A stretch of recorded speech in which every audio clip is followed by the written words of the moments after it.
If you have any dignity, apologize to the podcast.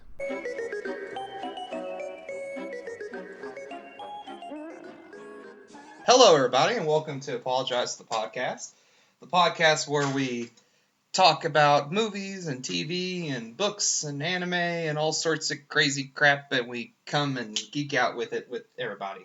So I'm Tyler. And you're forgetting holiday specials. Oh yeah, we also get really geeky around Christmas and talk about holiday specials. Well, anywho, I'm Tyler. I go by Jowman22 on YouTube, and with me is. It's me, AJ, from the Don't You Know Me YouTube channel, here from outer space. Outer space where you cannot be ignored. In space, they will not ignore you. Not even the universe can ignore me. I will pierce the heavens. There you go. That was a Gurren Lagann joke, right? Yes. I'm glad you at least caught it, even though you're unsure. Yeah. Anyway, it's been a while since we've done one of these podcasts. This is, we're still kind of tampering with some things, so hopefully this will sound good. So if the audio quality is a little bad, folks, that's because Considering I'm talking through the magic of interstellar communication.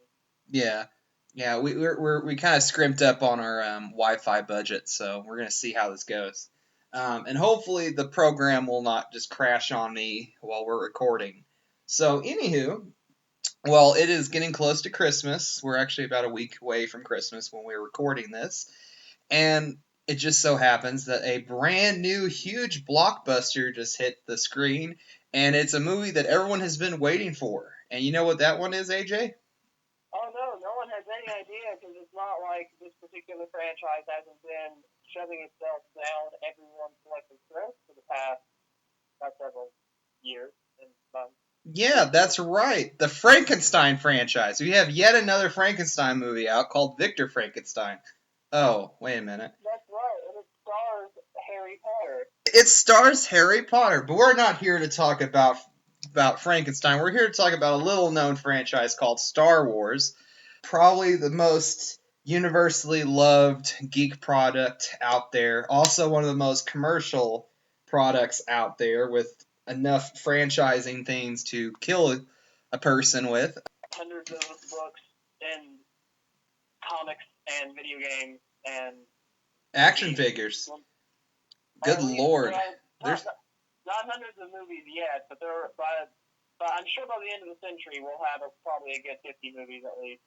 Oh yeah, we'll have annual Star Wars movies, one a year forever. I'm very scared about what the future holds for Star Wars, but all kidding aside, the movie that just came out is Star Wars: Force Awakens. I'm not sure, are they calling it Episode 7 or not really? It is Episode 7.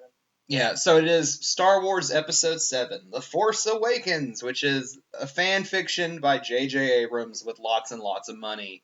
But apparently Disney got it right from what I'm hearing from all the reviews. So I'm kind of skeptical, but I haven't seen it yet, so I'll get back to everybody with that. So who knows? Yeah, I haven't seen it yet either. But we chose to celebrate the opening day of The Force Awakens a little different way.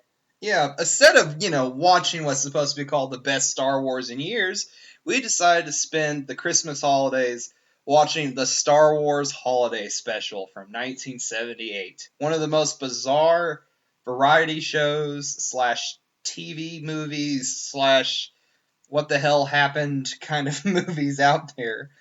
Oh boy. The Holiday Special is a very unique kind of bad, and we suffered through all of it. And to be honest, there were some parts in it that I actually liked more than the prequel movies.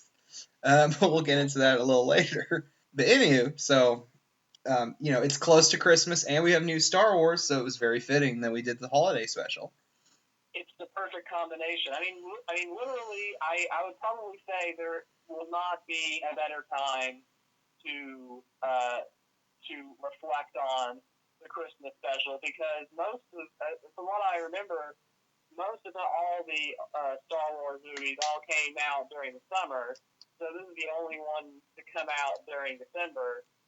So it's like, what better time to reflect on the Star Wars holiday special, especially because now it's in everyone's, like, Christmas is I think the two main things on the front of everyone's mind right now, at least in terms of the world of geekdom, is Star Wars and Christmas. And it's just, and so what do you think? When you combine the two, well, you got to think it's a Christmas special. Yeah. And it makes sense that they would have it come out around Christmas because that's when it's the capitalist holiday. Everyone's buying crap, you know?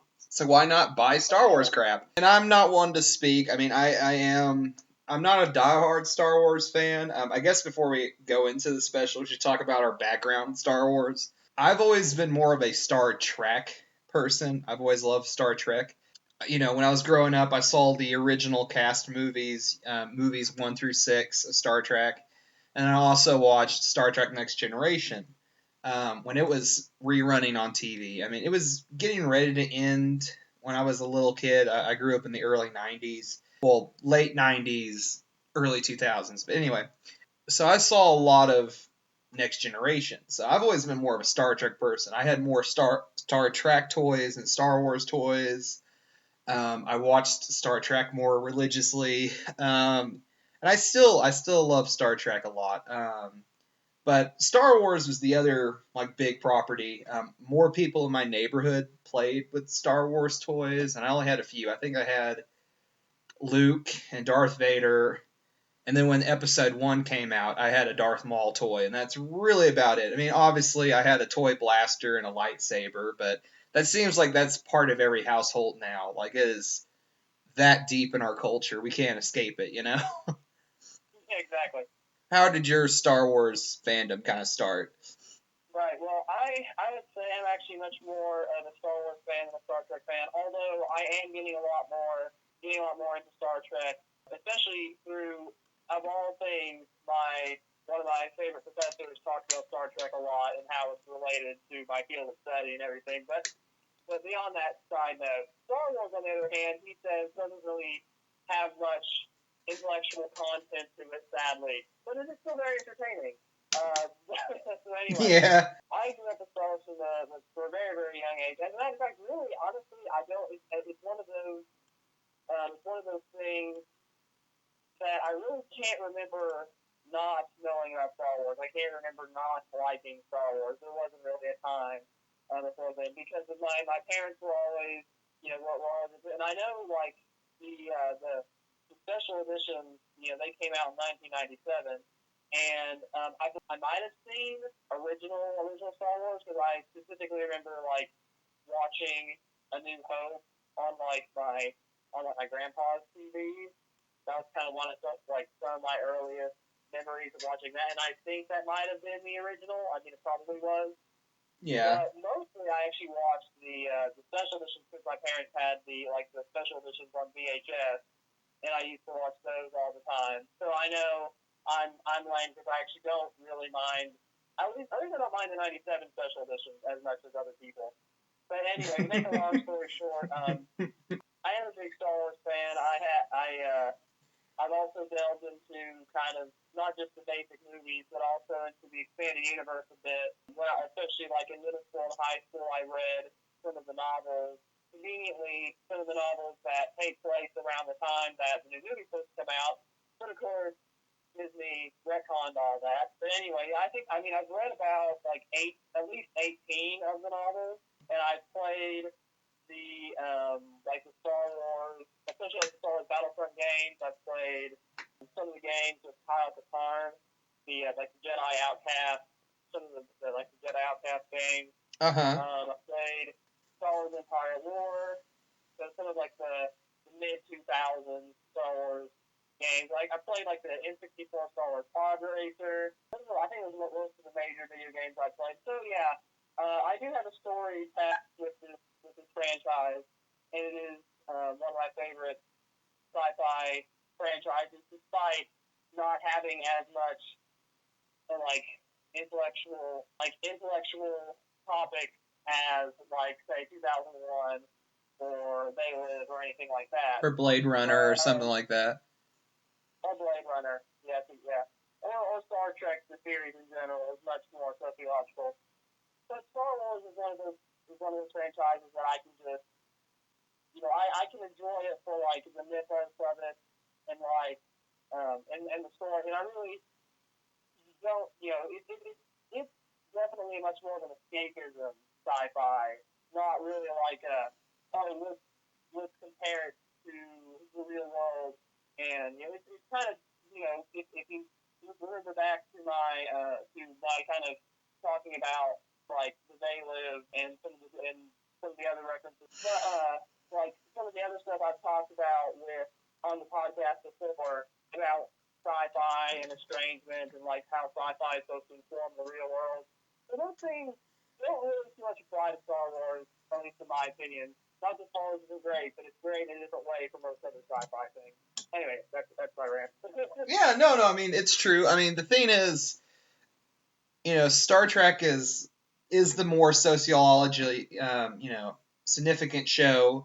But they're both totally different. I know there's a lot of one thing I don't understand with geek culture is kind of the war of the stars shows because there's Star Wars and Star Trek, and they're both huge. I mean, a lot of people up until I'd say the so-called revisionist geek culture that we've had in the last couple, like I don't know, last 10 years, where being a geek is cool and it's easy to market to geeks now because we're now the biggest demographic for money, and it's harder to judge someone as a geek or a nerd. It's just everyone's a little geeky now and it's okay, which is a good thing. But in the old days, it'd be kind of, are you a Star Trek person or a Star Wars person? And the thing with Star Wars is it really is. It's more of a, adventure or a fantasy adventure, show that's akin to old movie serials. And that's what Star Wars kind of started out as was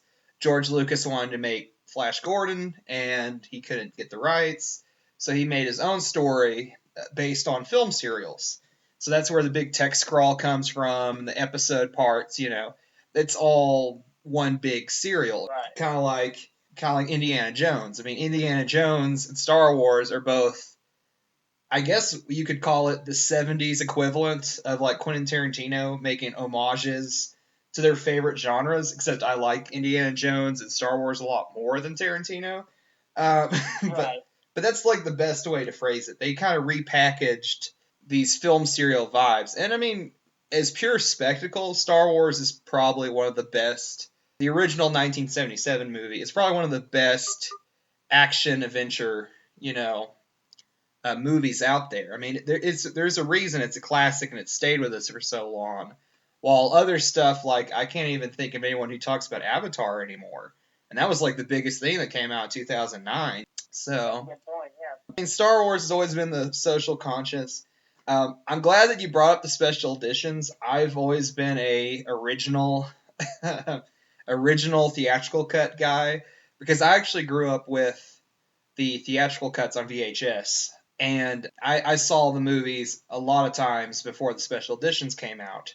So, maybe if I would have grown up with the special editions, I wouldn't mind them so much. But a lot of fond memories watching the VHS tapes of the theatrical cuts and, just sitting there and watching them and enjoying them. And then when I'm watching the special editions, it's like, wait a minute, why is there a CGI Jabba the Hutt walking with, Harrison Ford? Why does Coruscant why does it look so nice?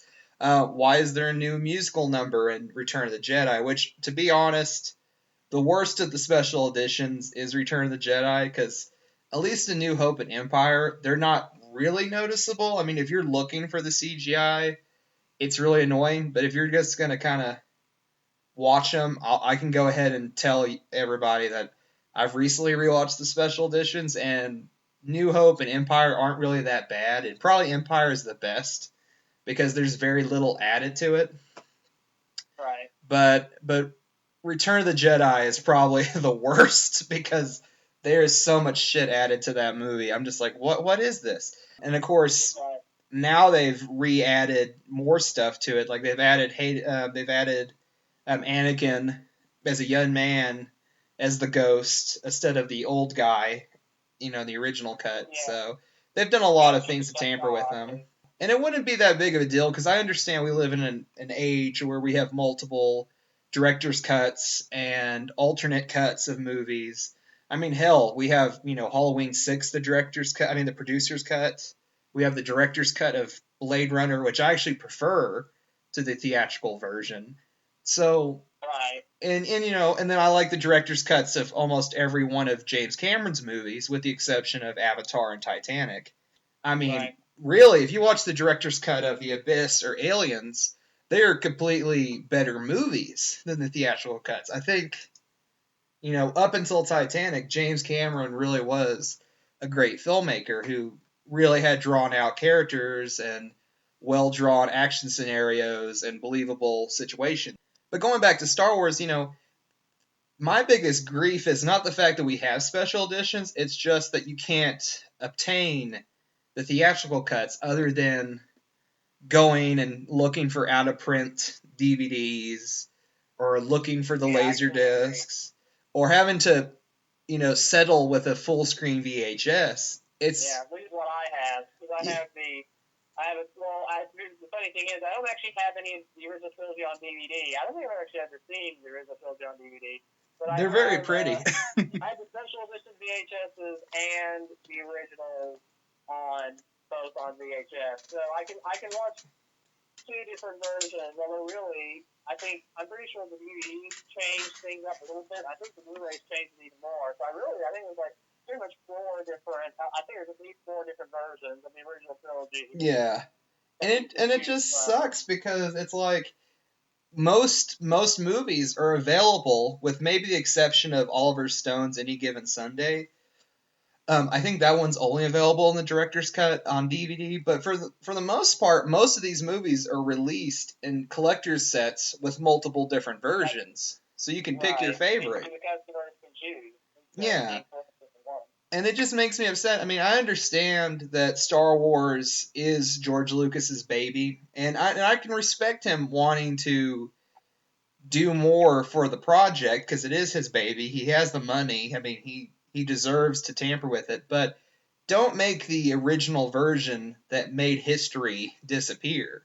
I mean, that's not fair. That's almost like censorship in a way because we're being told that, oh no, this is not a completed film, when no, it was a completed film. It broke box office records. It's a finished film, So that's the only thing that sucks is we're not allowed to make our own choice of which one we like better because we only have the special editions, which, like you were saying about the DVD editions, yeah, I mean, even the initial special editions have been changed. So that's right. So, I mean, that's kind of where I come from Star Wars. I wish the situation was better where it could be like Blade Runner or Alien and we could have multiple versions and we can pick and choose which are our favorites. I don't begrudge anyone who likes the special editions. And if that's your way of choosing to watch it, well, that's fine. It's how you pick to watch the movie. And if you hate Star Wars, well, whatever. I mean, I'm not going to say you're wrong if you don't like Star Wars. Me personally, I can't stand the prequel movies, but yeah, but I respect episodes 2 and 3 now when you watch them as the machete cut. And for anyone who doesn't know, the machete cut is this fan way of marathoning the movies that I discovered from Geek Juice Radio, and I know it's been mentioned on a couple other different forums and websites. But the machete cut is where you watch Star Wars Episode 4 and 5. And then when you find out that, spoilers for anyone who doesn't know this, you find out Darth Vader is Luke's father, then you cut to Episode 2 and 3 to see the flashback. And then when you see Episode 6 at the end, you can kind of, after freshly watching Episode 3, you can see the conflict. And it actually makes Darth Vader as a character work better because you understand him as a character and you're like, oh, he had to deal with the same conflict. Let's see how Luke handles it. And it's a really good way of watching the movies, in my opinion. So I agree too. So if I ever buy the Blu-ray sets, that's how I'll watch them: is 4, 5, 2, 3, and 6, and maybe 7. But I don't know how that'll be until I see the movie. And notice we've cut out the first one because the first one really doesn't count. So Well, it's not even that it doesn't. It's not necessarily that it doesn't count or anything. It's just that, like, in terms of like the Darth Vader narrative, like, it doesn't really. It's not. It's honestly not really all that important. I mean, it does give Anakin, like, his origin and his backstory. Because he's Space Jesus.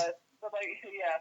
But the story itself is almost completely inconsequential by the time you get to episode 2 anyway. Yeah, so it's really weird. But now, I guess this would be a perfect way to segue. Speaking of pointless things, a little bit of backstory before we go into our discussion, because we watched this last night. We'll take a quick little break, and we'll play like some clips or something, and then we'll come right back. But the Star Wars Holiday Special is a very unique part of the fandom. It's kind of this weird, up until the internet age, it was this weird, like, underground, secret that only Star Wars fans knew about. Because this was only broadcast once, and then it was never replayed, and infamously, George Lucas himself says he hates the Holiday Special.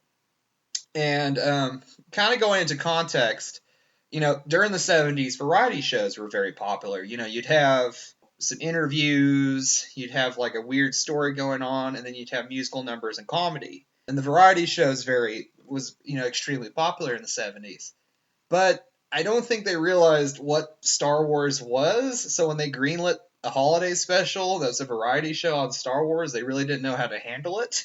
It's really weird, but the Star Wars The Holiday Special, it only showed once, everyone thought it was horrible, and it kind of disappeared until bootleg VHS became popular. And to my understanding, the Star Wars Holiday Special is probably the most bootlegged special in history. Like, it is probably the most popular bootleg movie that has ever hit the convention circuit or the gray market. Oh, really? I didn't know that. That's kind of surprising. Yeah, like, it took me by surprise because I was, like, reading a review, and they're like, yep, it's the most popular bootleg movie of all time. And I'm like, you know what, that makes sense. Well, it kind of does in the sense that, like, maybe, like, Star Wars completionists who want to see everything, and once they find out it exists, or whatever. But at the same time, since it's not very good, maybe, that's an understatement. Maybe some discerning fans would skip over it, but I guess not. And like I'd say before we go to our break, it's very bizarre. It's one of those things where it was quickly made. It only came out a year after the movie was out, and I'm surprised this movie didn't kill the franchise because it is really bad. But I guess it's okay since it's technically a variety show and it's not really canon, but there is some interesting things about it. So it's definitely not canon anymore. Oh, good God, no. George Lucas said that he wanted to take every copy and destroy it. So I'm very glad that it actually survived and it's out there. We actually watched this movie on YouTube of all places. I'm surprised it stayed on there for, a month without being pulled. If you're listening to this and you find it on YouTube, watch it, even though it's kind of hard to watch. It's pretty bad. I say watch it for principle. But anyway, we're going to take a quick little break real quick. We'll play some ads, and then we'll come back with our discussion of the holiday special. Alrighty then. Apologize for the podcast. We'll be right back. Hello, this is Kenny B. This is Tom KW. And we are two of the hosts from the Podcast on Fire network. You want Asian cinema in a podcast? Well, we got the solution for you, because at the Podcast on Fire network, there's 7+ shows for you to choose from.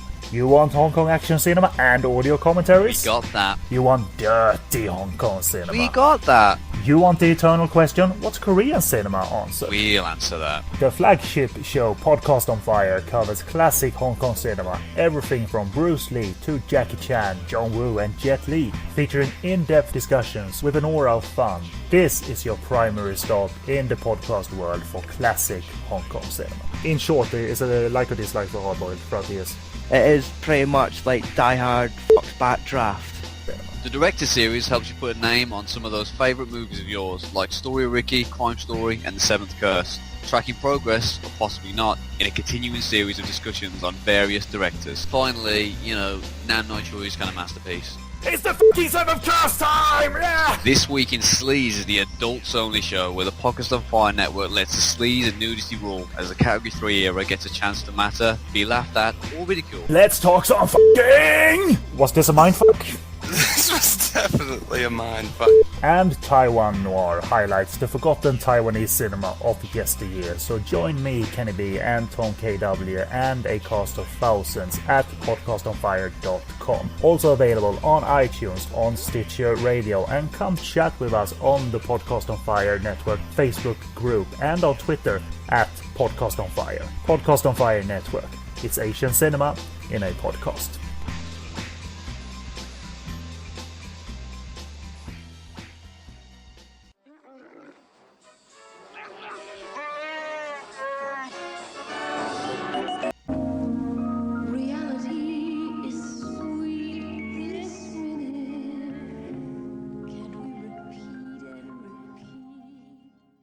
Okay, well, welcome back. Oh, man. Star Wars The Holiday Special.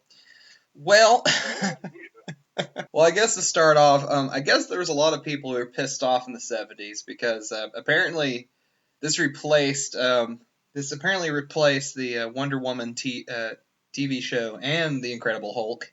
So I guess there's a lot of fans of those two shows. They probably remember this not so fondly. Well, do you want me to do the plot, or do you want to describe the plot? Yeah, I can describe the plot. So basically, it's fictional. Well, of course, all stories are fictional, but it's about the stand-in for Christmas or Hanukkah for the Wookiees called Life Day. And apparently, all the Wookiees need to come to their home planet of Kashyyyk. At least that's what it's called, and what it can be called. I don't know if they actually give it a name. In this, I think they just call it the Wookiee planet.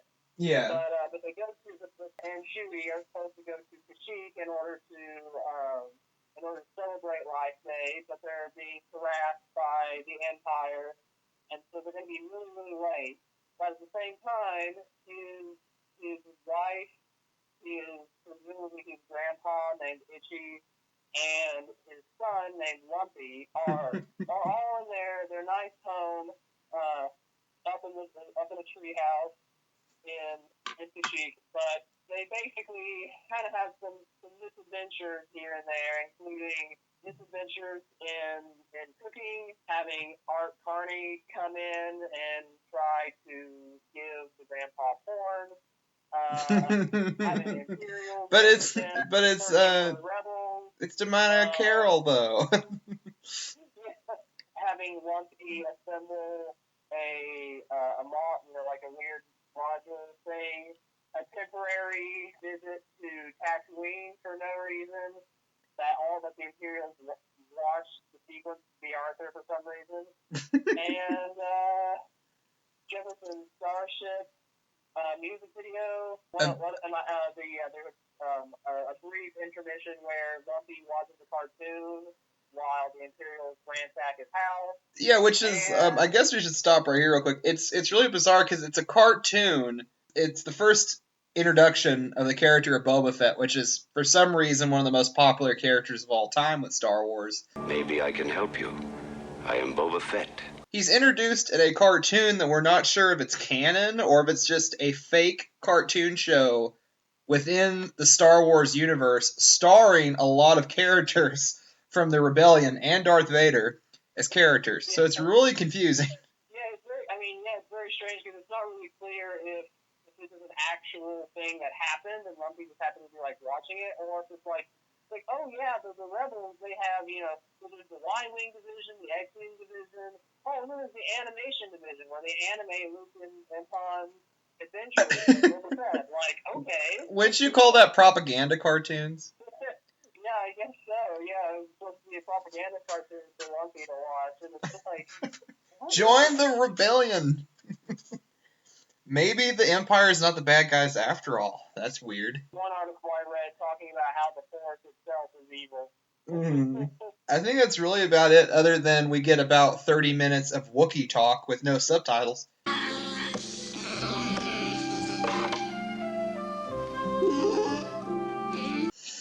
know, yeah, the first 30 minutes is just looking at, of course, the reason why we're not going into, like, the in-depth with the story is just because, it is a variety show. There isn't really, like, an overarching story besides, like, his Chewie's family is waiting for him to comes home so they can celebrate Life Day.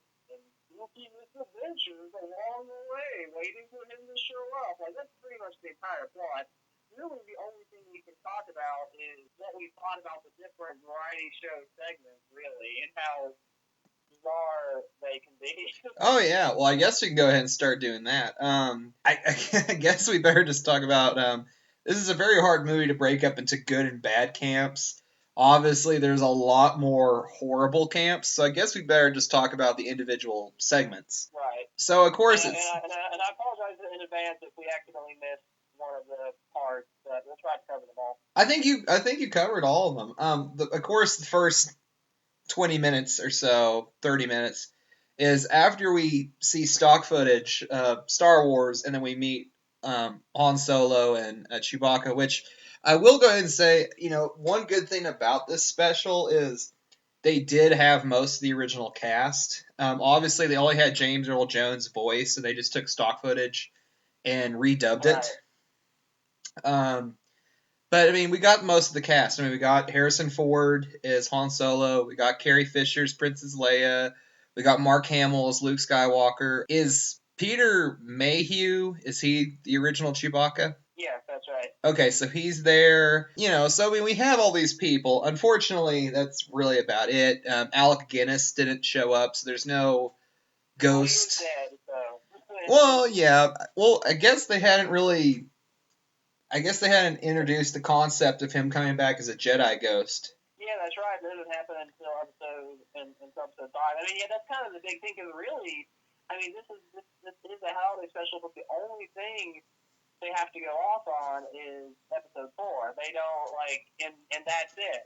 So yeah, this wasn't an established weird. Franchise yet, Well, I think it's one thing I think that's kind of surreal about this is because of especially for those of us who've obviously seen I'm pretty sure no one watches 4, then the holiday special, and then 5. Everyone has seen 4 and 5 before they watch this, I will guarantee. But the thing is, it's kind of weird because of the way that episode 4 ends.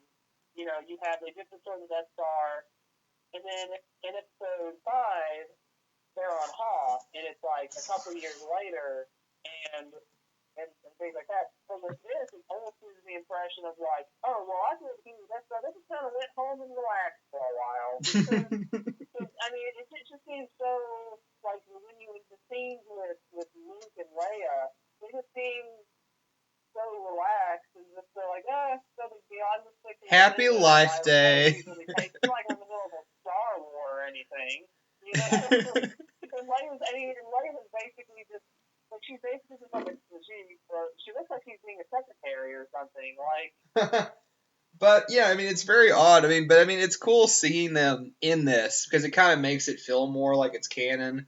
But the actual story is so sloppy because it is a variety special. Well, the whole Wookiee talk. I mean, I will say that it was kind of entertaining, but it kind of outdid its welcome really fast. I enjoyed the different designs.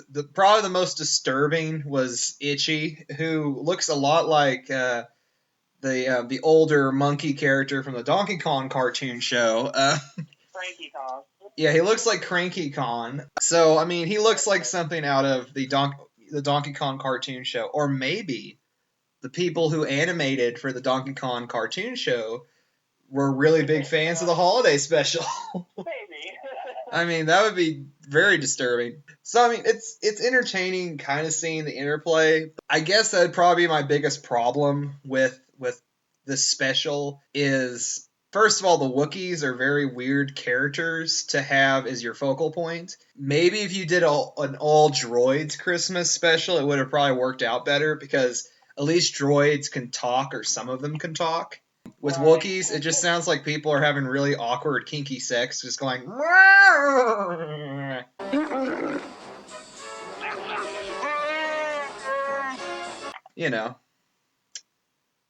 it's I mean, I don't know, because not only is it a variety show, but also it has a very 70s sitcom feel as well. And it's you can't even have. I don't know what would be worse, having terrible 70s sitcom jokes, or having terrible sitcom jokes for the characters who can speak, but then the Wookiees just growl, you know? Yeah. That's what we're left with, is this. Even when the segments are terrible, I was just so happy when it cut away, because I'm like, oh, finally. It's not just Wookiees making noise. And one thing that's noticeable is the special is very much hurt from not having the John Williams music, because the first segment is Lumpy is watching, which, by the way, Lumpy is probably one of the most adorable things ever. If I saw a dog that looked like Lumpy, I'd probably adopt it. But anyway, he's probably my favorite standout character. How come we couldn't have all the Ewoks looking like Lumpy? Come on, people. I'm the only one defending Lumpy, damn it. But no, going back to what I was saying, like the first segment is Lumpy's just watching this holodeck like thing on his little board, holodeck board, and it's like these weird jesters who are dancing and juggling, and I'm just wondering, like, how is this Star Wars? Like, what the hell is this? Like, they're just juggling. Yeah, I think that's probably one of the that's one of the big things about this, because I know I talked about this off, not off camera, but off mic. One of the big, I think probably the big problem with the holiday special is that, like, you know, Star Wars itself is supposed to be good escapism. It's supposed to make you feel like what I'm watching takes place in the Star Wars universe, takes place in another galaxy, a long time ago in a galaxy far, far away. And I'm supposed to be, like, you know, lifted out of my seat in the real world circumstances and then kind of transported there while I'm watching it. But the issue with the holiday special is that it completely ruins any sense of, like, this is a separate universe from ours, a separate galaxy from ours, because especially with, like, the holodeck thing, like, it oozes with 1970s America sensibilities. Like, see right out of it, because it's like, it's not Star Wars, it's like made to entertain, variety show, primetime loving, TV watching Americans, and it's like, you're like, no, this is not good, this is not right. It takes me right out of it. It makes me think, like, man, this is just terrible stuff in the 70s. Oh yeah. You know, terrible stuff in the 70s, not a vision into a new world. Oh yeah. Into a new universe. And the thing is, it seems like it's all slapped together. There was no rhyme or reason for the order of all these different separate vignettes. Because the next one is we actually get a transmission with Luke, with Mark Hamill and R2. And Mark Hamill, I guess this being filmed for TV, it wasn't lit the correct way, because he's wearing like the most powdery makeup and he looks like a damn like ghost or something. Mark Hamill just kind of looks really bad in this, but it was just cool to see him. Yeah, he looked like a little Ken doll. You know, so it was just really random, like, oh look, there's Mark Hamill. He got paid for this, I hope. I hope he got, maybe he didn't get tricked. I don't know, maybe they gave Carrie Fisher cocaine or something. But anyway, well, after that, we get the first of, I'm going to go ahead and cover the 3 Harvey Korman skits all together, if that's okay with you. Sure. The first one, he's playing a chef. Gosh, that's the worst one of the whole thing. That was probably the most unbearable thing in the whole special, was the cooking segment, where it was the most... He's basically a drag... He's basically like a drag queen out of the Rocky Horror Picture Show, but in Star Wars. And in blackface, too. Like, good God. Yeah. So pretty much, like, they're just showing, like, this very unappetizing meal, and the only thing I could get out of it was just stir and whip. Whip, stir. Come on, faster all together now. Cooking can be fun. Stir, whip, whip, whip, stir. Stir, whip, whip, stir. Wah! Like, that's all he's yelling. I'm just like, dude, you're from the Carol Burnett show. Why are you... You're Dr. Seward and Dracula Dead and Loving It, and you're sitting here playing some space chef who's terrible? Like, this is probably the one character I can't blame George Lucas for. Like, this is something that probably George Lucas would be smart enough not to use this character. So, for the cook... If you want to point to a character worse than Jar Jar Binks, you have it. Oh, good lord. Oh, this character's horrible. And you're not even sure if it's a woman. It's just sort of a weird...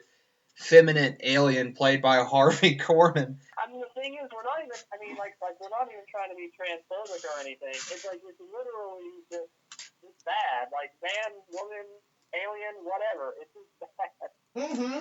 It's not Star Wars. Oh yeah. And of course, the next segment would be the how to build your technology segment. I don't know what that thing's called. I didn't bother looking it up. But pretty much, How to build your Commodore 64? yeah, that's pretty much the equivalent. It's this very detailed and very annoying segment where Lumpy is trying to figure out how to work this piece of technology.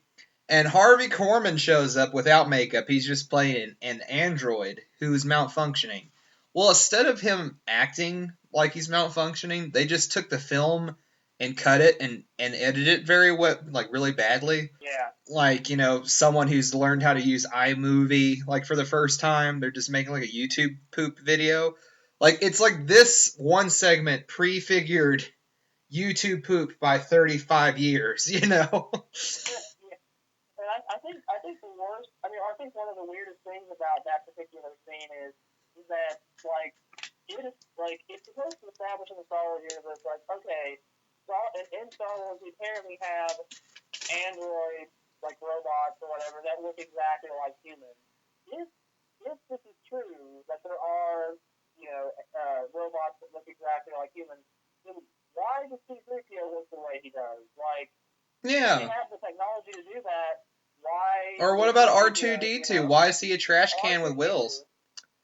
Yeah, and of course, or even like the droids of of course this is going with the prequels, but even like the droids they use in the prequels, like it appears that they're like it appears that droid like in the Star Wars universe, droids, robots are not meant to look exactly like humans. Like you can make like a bionic hand, but the robots themselves are supposed to look like robots, not look identical to humans. So, yeah, not just look like a really washed up comedian. But then again, this is a weird nitpick anyway. But well, I mean, I would say they should just cut this out. I mean, there's nothing entertaining about watching this dude make a weird like sexual tongue movement while talking about this is what you do. You pull this chip out. I mean, at least the cooking thing would make sense because Life Day is supposed to be like Thanksgiving or Christmas, so of course you're going to be cooking.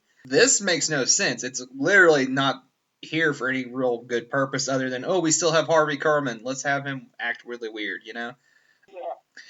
And of course, the last one is actually one of my favorite segments of the special because it's not good, but at least it's entertaining and it's kind of enduring because it has character development.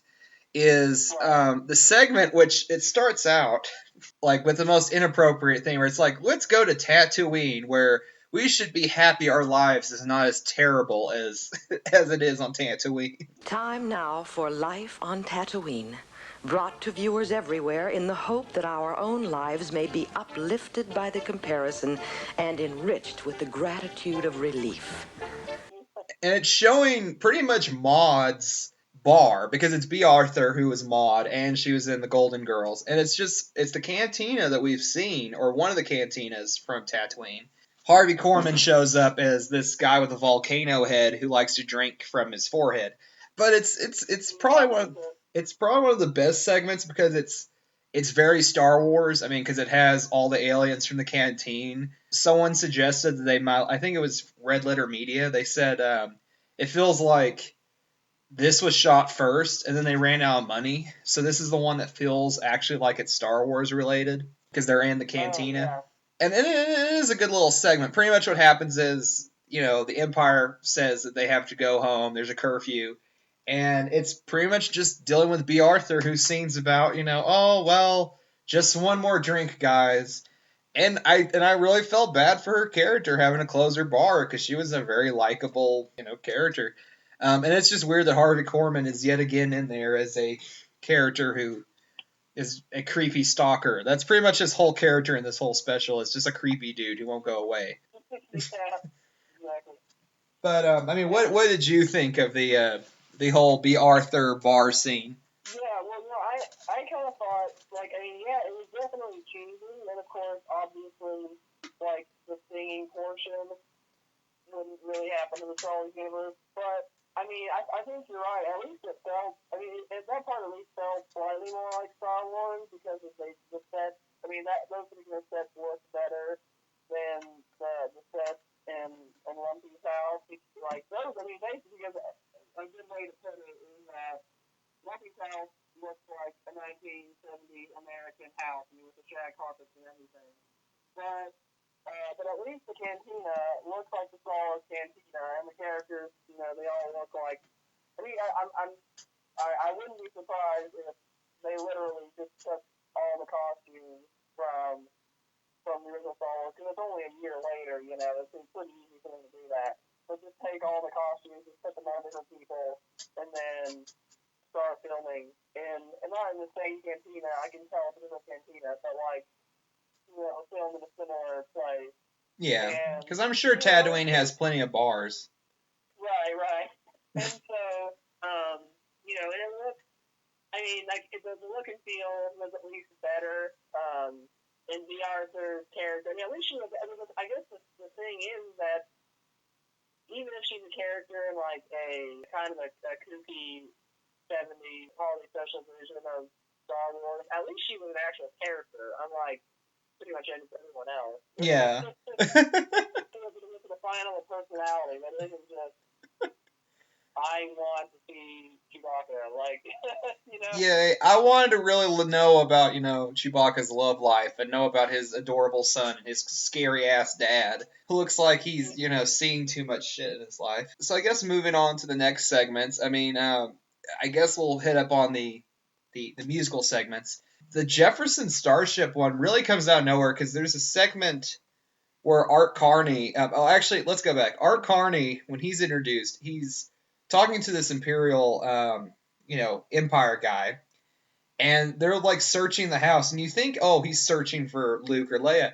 No, he's looking around for like a knickknack, like maybe like a Christmas present or a Life Day present, and it's like these little pocket like aquariums.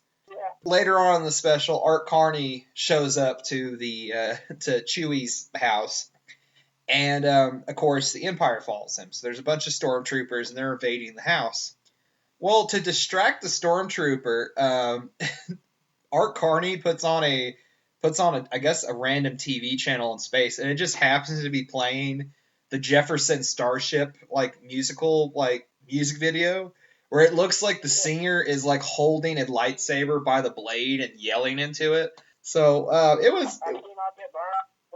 yeah, he's getting burned by the music, and the thing was, maybe it was the muffled audio, but I could not tell what the hell they were singing about at all. It was so muffled, I just couldn't understand what was going on. Yeah, I mean, well, I don't know. I just kind of felt like it was kind of strange because it was like what are they getting to do their music video because of their references to Starship? Like, is that how you chose? Is that how you made this decision? Yeah, they should have got David Bowie then, because he could have been Ziggy Stardust.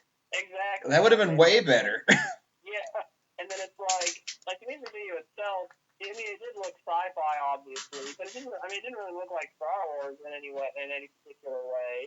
And plus, it was like, oh, they have a real-life drum set and real-life guitars, which of course also takes you out of it because, you know, how do we know that Star Wars universe has these musical instruments that, you know, probably have the labels of the manufacturers on them, you know? But, and yeah, the audio is kind of muffled. So, I mean, it wasn't really, like, it was just kind of, literally, it was just like a distraction to the audience just as much as it was for the Imperial guy who was watching it, too. So, it had no real point, but it's a variety show, so that's what we do. We show a variety of things, like a random music video. Yeah. Well, speaking of random music videos, so I guess to finish off the music, we also had a scene where Art Carney is showing Itchy a special program that is just awesome, and that's when we get Diana Carroll as this hologram woman who is that whole this segment is just random and out of place.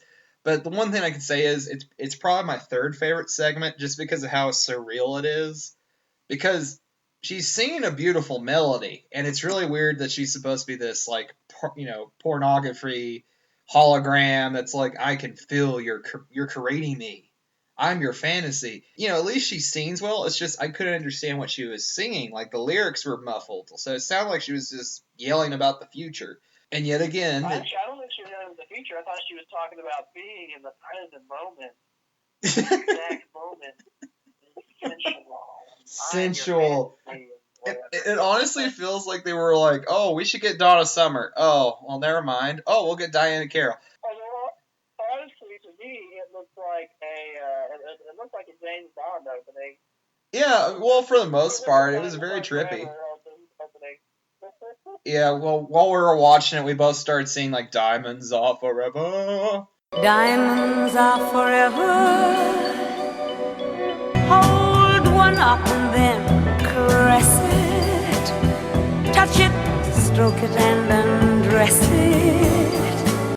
So it was really random. Well, what did you think of Diane Carroll's like little random vignette in the movie? Well, I mean, for one thing, I thought it was very kind of strange and creepy that our Carney got into basically a virtual reality porn machine. They can stimulate and tease me. That's one thing. And then it's like, I mean, come on. No one can deny that that's exactly what it is, especially when she says, I think you're absolutely adorable. And then she like rewinds it for her to say that over and over and over again. Like, and he starts like grunting really loudly, like, yeah, baby, I'm adorable. I find you adorable. I find you adorable. I find you adorable. And it's like, I mean, how is this made for kids? Or I mean, I guess no one ever said it was made for kids. It's a holiday special. Like, shouldn't this be for kids? But they're having a porn machine. Like, I mean, granted, she's not wearing anything like that, revealing. I don't know, but just the whole concept is very strange. So, I mean, there wasn't porn in the Frosty cartoons, yeah. So I guess touching on that one. And then, of course, the last big music number is, unfortunately, we get to hear, Princess Leia, Carrie Fisher, singing about Life Day at the very end of the special. And it cuts to Harrison Ford and Mark Hamill. And I guess they didn't know that one of the cameras was looking at them because they both look so unhappy and so pissed off. I just felt really bad for him. And Carrie Fisher. I gotta have to wonder if that was Carrie Fisher actually singing. I don't really know. But... it was pretty rough, so it might have been her singing. Yeah. I mean, it was just... At least we didn't hear, like, Chewie singing, because it would have just been a lot of yodeling. Yeah. That would have been... Also, it's kind of funny, though, at the same time, because of, like, what was the point of the drama of Chewie and Han getting to Sheik to do the lifeboat thing? Because apparently Luke and Leia were also going to be heading over there. And why did they just all go together? And two, apparently Leia and Luke didn't have an issue getting there. So, like, Well, I think the thing is, they're supposed to, like, be teleporting with their minds. I mean, that kind of makes some sense. But the thing is, well, apparently Han and Leia and the droids and Luke, they were telepathically synced up. So what was the big deal about, Chewie getting there? Was it because, they wanted to celebrate dinner afterwards? Or, what the hell? I don't know. I didn't think about them being telepathically linked. I guess that's what they were implying. But I just thought it was, I don't know. Maybe you're right, but it just, to me... But yeah, but even though you're still right, though, it's like, well, then all they had to do was hide the Millennium Falcon, like on a asteroid or something, and then make sure it's locked down and has its brakes on, and they could all teleport back there themselves, Right. So moving on, those are really the big segments. Of course, the biggest one, and probably the best one, and it honestly felt like Star Wars. It was very exciting, minus some very awkward animation on Luke and Han Solo, because Han Solo's face looks really bad.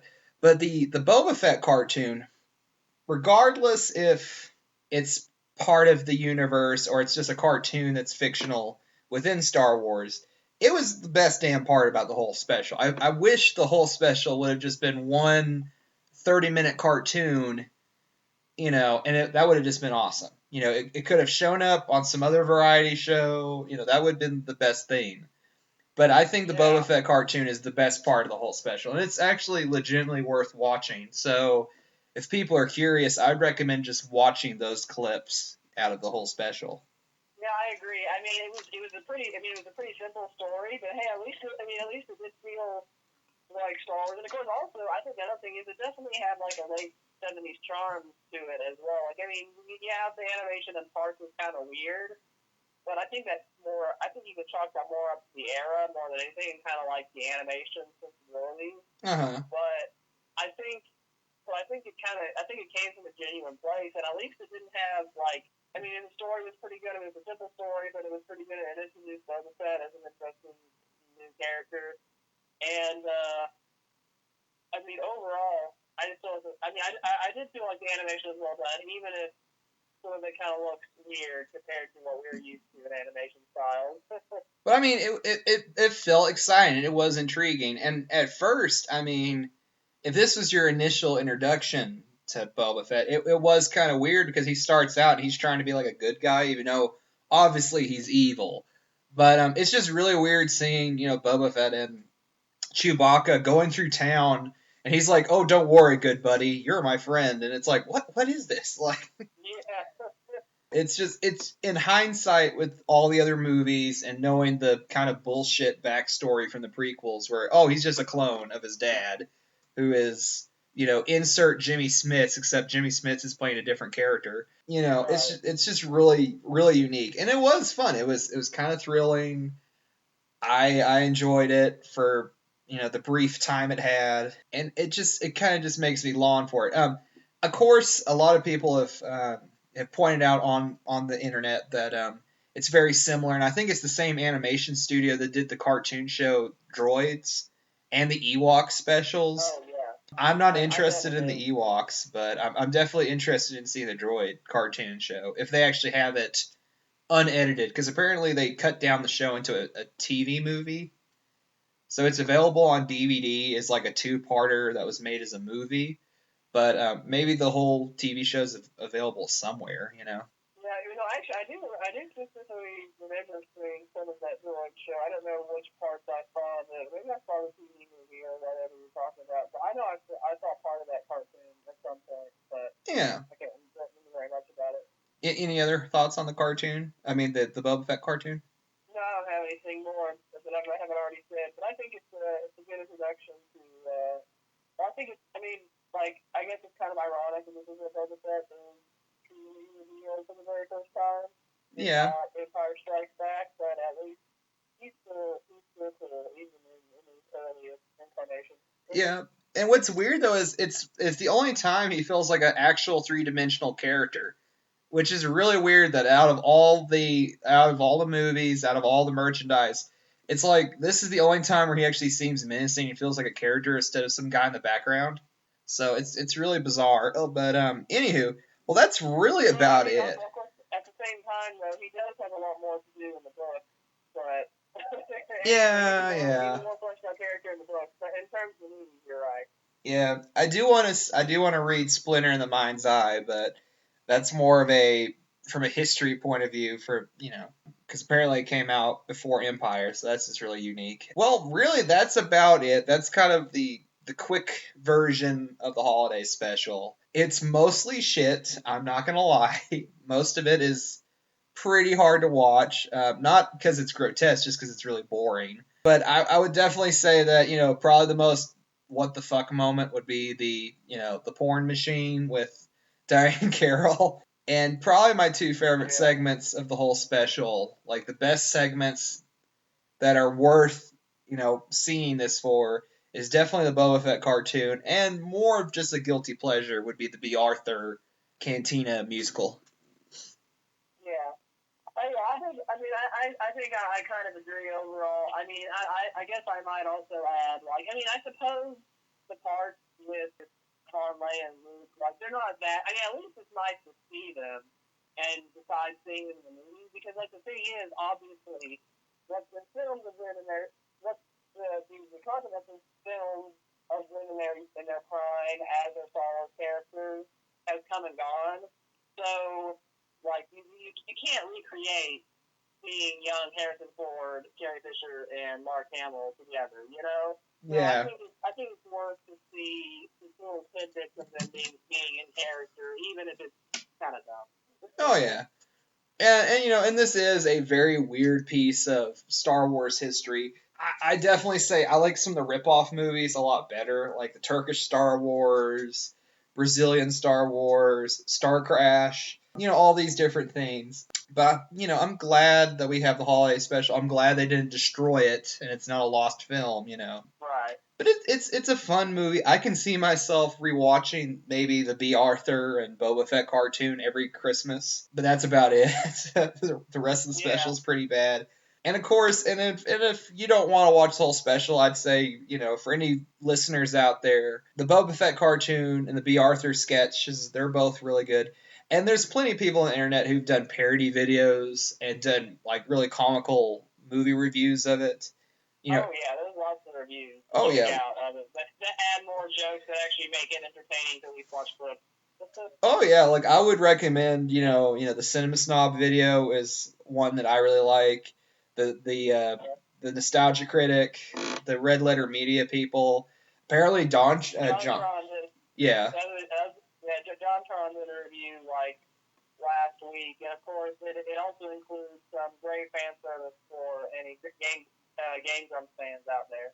Oh, well then I definitely need to watch that now.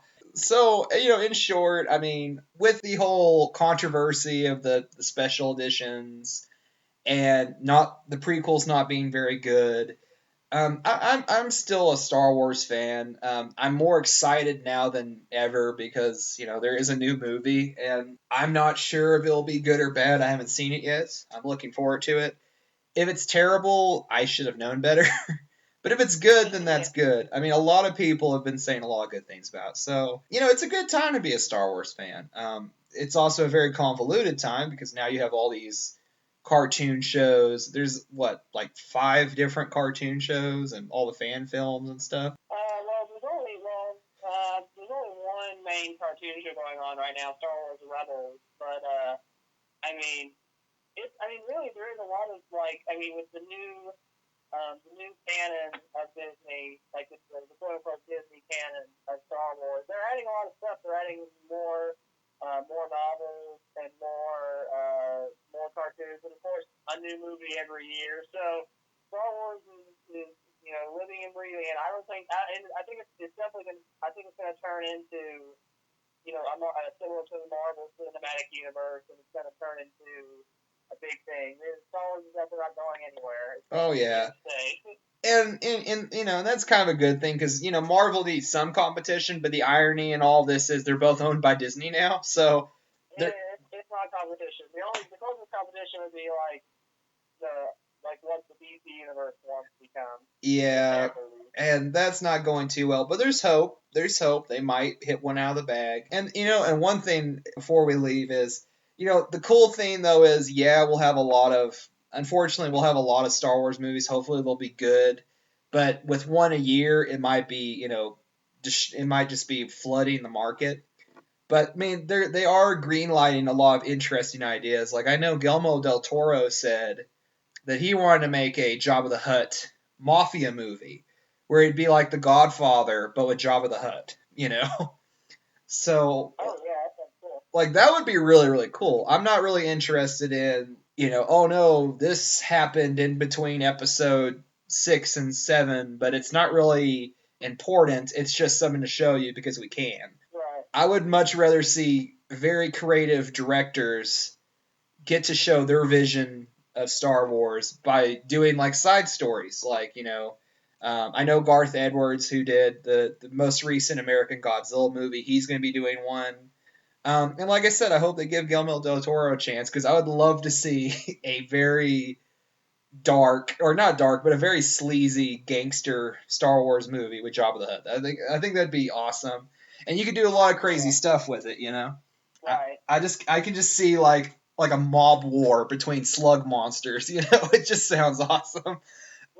So, this is a good time for Star Wars, and, I thought what a perverse thrill it would be to revisit one of the more bizarre pieces of fandom. I mean, the holiday special is this golden thing that came out before it was a huge franchise. So it's just kind of funny seeing some of the worst in this before it became a fully fleshed out franchise. So yeah, and also I like the irony because like we actually watched the movie on the opening day of The Force Awakens, and we haven't seen The Force Awakens yet, but we saw this holiday special. Damn it! That makes us like the ultimate Star Wars hipster. We're like, well, we do like Star Wars. We're not going to watch the movie. We're going to watch the Star Wars Christmas special because we're being ironic. Well, I mean, but I'm glad that we did like some stuff in it, and it wasn't just irony, because that's never fun. We don't want to be hipsters. Oh, no.